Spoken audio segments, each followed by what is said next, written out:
So NEET counselling ఎవరైతే appear అవుతున్నారో, NEET exam రాసి రిజల్ట్స్ వచ్చాయి కదా, ఇప్పుడు ఎవరైతే నీట్ కౌన్సిలింగ్ వెళ్తున్నారో ప్రతి ఒక్కరు కూడా ఈ వీడియో చివరి వరకు చూడండి. పేరెంట్స్ కూడా చూడండి, స్టూడెంట్స్ కూడా చూడండి. ప్రతి ఆస్పెక్ట్ ఒక స్టెప్ బై స్టెప్ ప్రొసీజర్ అనేది ఈ వీడియోలో మనం డిస్కస్ చేసుకుందాము డీటెయిల్డ్గా. ఒక వ్యూ వస్తుంది. ఓకే, సో ఇక్కడ ఈ మధ్య కాలంలో డబ్బులు ఇస్తే ఎంబీబీఎస్ సీట్ ఇప్పిస్తాం అంటున్నారు కదా, దాని గురించి కూడా మనం డిస్కస్ చేసుకుందాము. అయితే ఇప్పుడు స్టెప్ 1 స్టెప్ 2 అన్ని ఒకవేళ మీరు వీడియో ఇప్పుడు స్టార్ట్ చేసి చూస్తున్నారు అంటే, ఒకవేళ కుదిరితే ఒక బుక్ పెన్ను మీ ముందు పెట్టుకోండి. ప్రతి పాయింట్ నోట్ చేసుకోండి. నోట్ చేసుకొని కొంచెం క్లియర్గా చార్ట్ పెట్టుకోండి. ఎందుకంటే నీట్ కౌన్సిలింగ్ అనేది సీట్ రావడానికి చాలా ఇంపార్టెంట్ అని మాత్రం మర్చిపోవద్దు. ఓకే, అయితే ఇక్కడ దీనికి సంబంధించి ఫస్ట్ మనం ఎప్పుడు కూడా అఫీషియల్ వెబ్సైట్స్ని మనం ఫాలో అవ్వాలి, విచ్ ఇస్ వెరీ ఇంపార్టెంట్. చాలామంది అన్అఫీషియల్ థర్డ్ పార్టీ వెబ్సైట్స్ని ఫాలో అవుతూ ఉంటారు, బట్ అఫీషియల్ వెబ్సైట్ని మనం ఫాలో అవ్వాలి. అంటే డాక్యుమెంట్స్ అనేవి ఖచ్చితంగా ముందే అంతా రెడీ చేసుకోండి. NEET admit card, NEET score card, 10th and 12th mark sheet memo, transfer certificate, దీంతో పాటు స్టడీ సర్టిఫికేట్, క్యాస్ట్ సర్టిఫికేట్, ఒకవేళ if necessary EWS PW certificate, Aadhaar card, passport size photos కూడా అవైలబిలిటీ పెట్టుకోండి. ఆల్ ఒరిజినల్స్, ఇవన్నీ కూడా originals పెట్టుకోండి. And documents set of copies అనేవి రెడీగా పెట్టుకోండి. ఓకేనా. తర్వాత స్టెప్ వచ్చేసి choice filling, which is very important. Choice ఫిల్లింగ్లో చాలామంది ఏం చేస్తారంటే, నాకు లాంగ్వేజ్ బ్యారియర్ ఉంది. కొంతమంది ఒక స్టూడెంట్ కూడా, పేరెంట్ కూడా నన్ను అడిగాడు, నేను బయటికి తమిళనాడు కానీ లేకపోతే ఇంకెక్కడికన్నా మా అమ్మాయిని పంపిస్తే మా అమ్మాయి సేఫ్టీ ఉంటుందా? సో ఇక్కడ ఏంటి అంటే, ఇక్కడ ఒక విషయం నేను క్లియర్గా చెప్పదలుచుకున్నాను.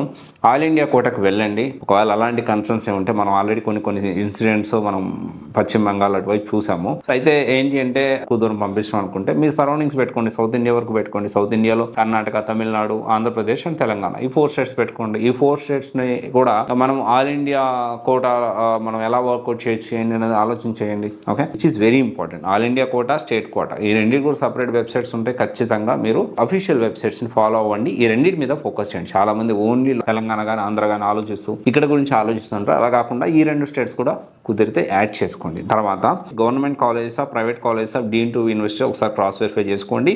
దాంట్లో ఫీజులు ఎలా ఉన్నాయి, ఏ కేటగిరీ సీట్ కట్ ఆఫ్ ఎలా ఉంది, ఇది కొంత అనాలిసిస్ చేసుకోండి.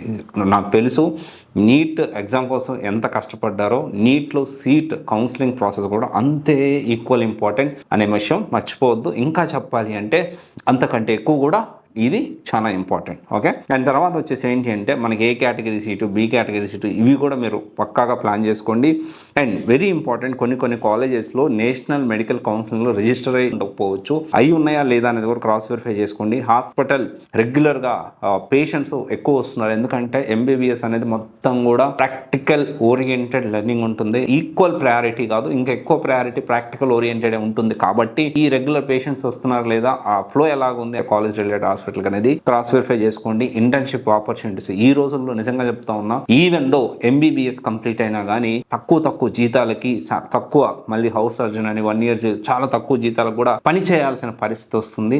సో అలా కాకుండా ఇంటర్న్షిప్ ఆపర్చునిటీస్, ఇంకా మోర్ ప్రాక్టికల్ నాలెడ్జ్ అనేది మీకు అక్కడ స్కోప్ దొరుకుతుందా లేదా అని క్రాస్ వెరిఫై చేసుకోండి. నెక్స్ట్ స్టెప్ వచ్చేసి ఏంటి అంటే, కౌన్సిలింగ్ లో ఇంపార్టెంట్ డేట్స్ ని అస్సలు మిస్ చేయొద్దు. Registration, choice filling, choice locking and seat allotment, reporting, ఇదంతా కూడా మీరు ఖచ్చితంగా గుర్తుపెట్టుకోండి. సీట్ అలాట్మెంట్ వచ్చాక కూడా ఏ కౌన్సిలింగ్ లో రిఫండ్ ఉంటుంది, ఎప్పుడు 4 ఫీచర్ ఉంటుంది, ఎగ్జిట్ రూల్స్ ఏంటి, ఇవన్నీ కూడా ఎప్పటికప్పుడు క్షుణ్ణంగా నీట్ కోసం ఎంత ప్రిపేర్ అయ్యారో, ఈ నీట్లో సీట్ రావాలి అంటే పిల్లలతో పాటు పేరెంట్స్ కూడా, తల్లిదండ్రులు కూడా చాలా హై ఫోకస్డ్గా మీరు మంచి కాన్సన్ట్రేషన్ తోటి ప్రతిదీ ఆస్పెక్ట్ని ఒక రెగ్యులర్గా చాలా క్లోజ్గా మానిటర్ చేస్తే ఖచ్చితంగా మంచి సీట్ వస్తుంది. అండ్ తర్వాత వచ్చేసి ఏంటి అంటే, ఈ మధ్య కాలంలో గమనిస్తా ఉన్నాను, డబ్బులు ఇస్తే నీట్లో ఎంబీబీఎస్ సీట్లు ఇప్పిస్తాను అస్సలు నమ్మొద్దు. అధికారికంగా అఫీషియల్గా కౌన్సిలింగ్ త్రూ మాత్రమే పాసిబిలిటీ ఉంటుంది ఎంబీబీఎస్ సీట్ తెచ్చుకోవడానికి. ఏ కేటగిరీ సీట్ తెచ్చుకోవడానికి పోర్టల్స్ ఉన్నాయో స్టేట్కి సంబంధించింది కానీ, ఆల్ ఇండియా కోటాలో కానీ,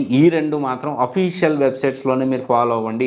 అఫీషియల్గా నీట్ కౌన్సిలింగ్ ద్వారా మాత్రమే మీకు సీటు వస్తుంది. నీ డబ్బులు ఇస్తే నీకు ఏ కేటగిరీ సీటు ఇప్పించేస్తాను అని చెప్పి చాలామంది మన మార్కెట్లో స్కాములు చేస్తూ ఉన్నారు. అలాంటి స్కాముల బారిన మీరు పడొద్దు, డబ్బులు వేస్ట్ చేసుకోవద్దు, మానసిక శోభను మిగుల్చుకోవద్దు. అండ్ తర్వాత వచ్చేసి ఏంటంటే బ్యాకప్ ప్లాన్ పెట్టుకోండి. ఎంబీబీఎస్ అని కాకుండా మన బీడీఎస్, ఐష్లో చూసుకుంటే బిఏఎంఎస్, బిహెచ్ఎంఎస్, బిఎస్ఎంఎస్, బియుఎంఎస్, వీటితో పాటు వెటర్నరీ, నర్సింగ్, వీటికి కూడా ప్రజెంట్ మంచిగా ఆపర్చునిటీస్ అవైలబిలిటీ ఉన్నాయి. ఇవన్నీ చూసుకొని స్టెప్ బై స్టెప్ ప్రొసీజర్ అనేది జాగ్రత్తగా పిల్లలతో పాటు పేరెంట్స్ కూడా ఫోకస్ చేయాల్సిన అవసరం ఎంతైనా ఉంది. ఓకేనా?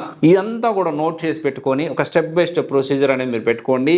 అండ్ ఇంకొకటి వచ్చేసి ఏంటి అంటే, ఇక్కడ ఎవరైతే మీ నీట్ ర్యాంక్ కేటగిరీకి ఎలాంటి కాలేజెస్ వచ్చేదానికి అవకాశం ఉంది అని మీరు తెలుసుకోవాలి అనుకుంటే, మీరు కమెంట్లో మీ నీట్ ర్యాంక్ ఏంటి, కేటగిరీ ఏంటి, ఓసీ కిందకు వస్తారా, బీసీ కిందకు వస్తారా, ఎస్సీ, ఎస్టీ ఆర్ ఈడబ్ల్యూఎస్ కిందకు వస్తారా, ఏపీలో కావాలనుకుంటున్నారా, తెలంగాణలో కావాలనుకుంటున్నారా, లేకపోతే కర్ణాటక కానీ తమిళనాడు కానీ వెళ్ళి ట్రై చేద్దాం అనుకుంటున్నారా, దీంట్లో మళ్ళీ ఎంబీబీఎస్ ట్రై చేద్దాం అనుకుంటున్నారా, బీడీఎస్ ట్రై చేద్దాం అనుకుంటున్నారా, దీనికి సంబంధించి ఏ కాలేజ్ ప్రయారిటీ ఉంటుంది, ప్రీవియస్ ఇయర్ కట్ ఆఫ్ ఏంటి, ఈ అనాలిసిస్ చేసి దాన్ని మీకు ఇవ్వడానికి ప్రయత్నం చేస్తాను. దీనికి సంబంధించి మీరు ఇన్ఫర్మేషన్ ని కమెంట్ రూపంలో తెలియజేయండి. అంటే నేను పర్సనల్ కౌన్సిలింగ్ అనేది ఇవ్వలేకపోవచ్చు, కానీ ట్రై చేస్తాను. బట్ దానికంటే ముందు మీరు కమెంట్ రూపంలో తెలియజేస్తే అన్ని కమెంట్స్ ఏదైతే ఉన్నాయో దాని మీద బేసిస్లో నేను మళ్ళీ ఇంకొక వీడియో చేయడానికి ప్రయత్నం చేస్తాను. సో ఇది కొంచెం ఆలోచన చేయండి. నాకు తెలిసిన చాలా మంది ఈ నీట్ ఎక్స్పర్ట్స్ ఉన్నారు, అంటే నీట్లో ఆల్రెడీ ఎంబీబీఎస్ చేస్తున్న వాళ్ళు, ఈ కౌన్సిలింగ్లో 2-3 సార్లు అటెండ్ అయిన వాళ్ళు సో మా ఫ్యామిలీలో ఉన్నారు. And at the same time ఈ నీట్ ఎవరైతే కౌన్సిలింగ్ పార్ట్లో హెల్ప్ చేసే ఎక్స్పర్ట్స్ కూడా నాకు పర్సనల్గా కూడా తెలుసు.